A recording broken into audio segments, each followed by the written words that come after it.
Well, one of the issues, of course, with that omnibus bill recently was the fact that this is a $1.3 trillion omnibus bill, but the fact that the GOP wanted to protect the military. And that's why we ended up spending all of that money, which, of course, was really an issue for a lot of conservatives, you included. Yeah, I think it's probably the opposite, though. I think if you spend yourself into a $22 trillion debt, you actually make your country weaker. So I disagree with those people who say, oh, we got to expand, we got to give a blank check to the military. I think it's actually making us weaker as we go further and further into debt. So I think our national security is best protected by not having our mission too large. I think our mission is too large. We're in too many countries. We don't have enough money left over to upgrade our nuclear arsenal, upgrade our missile defenses, and to actually pay our troops better. So I would do all of those things, but I would do it and pay for it by actually not being in Afghanistan and spending $50 billion a year in Afghanistan. So do you think that we should have just allowed the government to close down then for this omnibus? Because House Majority Leader Kevin McCarthy was in the studio here yesterday, and he takes aim at your chamber for the massive amount of spending. Listen to this, sir. The whole reason why you even got into an omni, the House did all the work. We passed all 12 of our appropriation bills.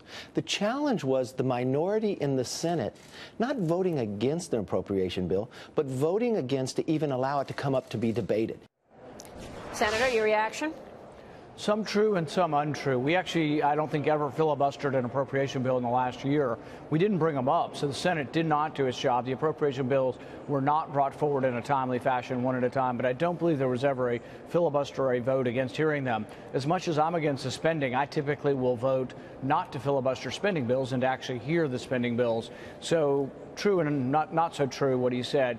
But I do think that the point is that we're spending too much money, and what the leadership in the House are bragging about that they put forward was a disaster to conservatives because it was a gross overspending of money and spending of money. We're actually going to have $1 trillion deficit this year, as bad as Obama. That's what we ran against. So I think it's a great deal of hypocrisy going on right now with the Republican leadership allowing and actually supporting budgets that we railed against when they were President Obama's. Which is why I want to talk to you about your penny plan. But before I get there, are you in favor of this rescission plan to actually rescind some of the spending? Absolutely. I haven't seen exactly what's in it, so we need to know what's in it before we decide how to vote on it. But actually clawing back and spending less money is what I've been pitching for a long time. So what about your penny plan to balance the federal budget? Tell us about it. The penny plan, I think, is easier to get broad bipartisan support for because it doesn't cut all of one program. It cuts 1% of every program. And frankly, I think there's enough waste, even in the military, to cut 1% of it and make government more efficient. The only way you'll ever get rid of waste in government is to give them less funds. If you say, oh, we've got waste and we're going to cut waste next year, but we're going to give you $100 billion more in the Pentagon, there won't be any waste cut. If we give you 1% less, there'll be waste cut. But if you cut 1% a year, the penny plan for 5 years, the budget actually balances. I've introduced that now, and we will force a vote on the Senate. In the next week or two, we will get a vote on my budget, and I also have reconciliation instructions to allow a simple majority in the Senate to vote to expand health savings accounts to every American. Well, is spending on the wall in your budget? Because it's pretty extraordinary that we're talking about a $47 trillion budget here, and there wasn't even the $25 billion that the president wanted for his wall. I think we have to have border security, and it is part of our national security to have border security. I think we can debate on how much it should cost. Some of the estimates of $20 million a mile, I think, are outlandish. And I think we could also use technology. I've met some young inventors who've talked about using sonar and cameras and other things that really wouldn't be a wall for 2,000 miles. So I think you can use walls in some of the urban areas, but I think really we ought to use technology. It's much less expensive in many of the other areas. Senator, did you discuss this with the president yesterday? We didn't talk about the wall so much. We really talked about his vision of the world and war, his concern for the veterans. He talked about his trips to Walter Reed and talked about, meeting the veterans and being affected the same way all of us are as we see these young men who have sacrificed so much. And that's why I say not one soldier more. I mean, if there's no military mission, there's no military mission left really in Syria, for goodness sakes. It's going to be a political solution. Same with Yemen, same with Afghanistan. So if these are going to be political solutions, let's quit sending our soldiers there. Well, what about what Lindsey Graham says? And that is, look, you may be tired of fighting with the extremists, but guess what? They're not tired of fighting with you.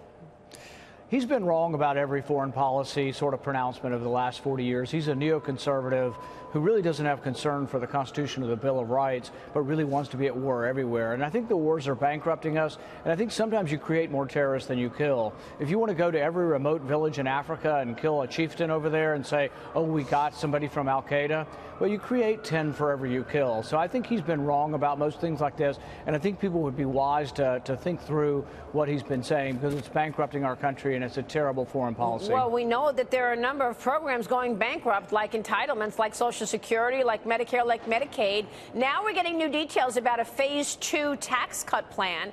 I spoke with House Ways and Means Committee Chairman Kevin Brady earlier this morning. Here's what he said. Listen to this, Senator. This year, we're looking at issues like, can we help families save more and earlier throughout their lifetime? Can we spur more innovation here in the United States? And can we make permanent some of the long-term but not yet permanent provisions of the tax code? He's talking about making things permanent, like the individual tax cuts, like the expensing. Would you support a phase 2 tax cut plan, sir? Absolutely. And I think this is something, many of the Democrats were complaining and saying, oh, the tax cuts are not going to be permanent, so it's not really going to help individuals. Well, I think we'd like to make it permanent. And if the Democrats would join with us, I think we could make the individual tax side permanent. And really, the individual side is where we really helped a lot of the working class out with this recent tax cut. So making that permanent would be a huge step forward. And hopefully the Democrats who criticized us over that will join us to make it permanent. We'll see where that leads. And real quick, finally, Iran's president, Senator, is warning that the U.S. is going to see grave consequences if Washington withdraws from the 2015 Iran nuclear deal. This coming as the French President Emmanuel Macron is set to hold talks with the president today over that nuclear deal and threats from North Korea and Syria. Macron wants to urge the president to not withdraw from the controversial agreement. Your expectations, sir? I think the most important thing is Iran adhering to the agreement? And so far, all indications have been that they adhered to it. I don't think it was the best agreement in the world, and I think we could have done better. But we have the agreement. It is a multilateral agreement in the sense that many other countries joined with us in the agreement. So I think it would be a mistake to exit hastily from it, particularly if Iran is adhering to it. Now, there's a more complicated arms race going on in the Middle East, and people have to realize that Iran reacts to Saudi Arabia. That is their rival in the region. So when we sell $300 billion worth of weapons to Saudi Arabia, Iran will react and continue to develop their weapons. So people have to realize that it is an action and a reaction, and that it can't be seen just as, oh, here is evil Iran and they're creating weapons. Well, they're doing it in response to Saudi Arabia, back and forth. Who started it? I don't know, but it is an arms race. Yeah, absolutely. Senator, it's good to see you, sir. Thanks so much. Thank you. Great conversation. Senator Rand Paul joining us there in Washington.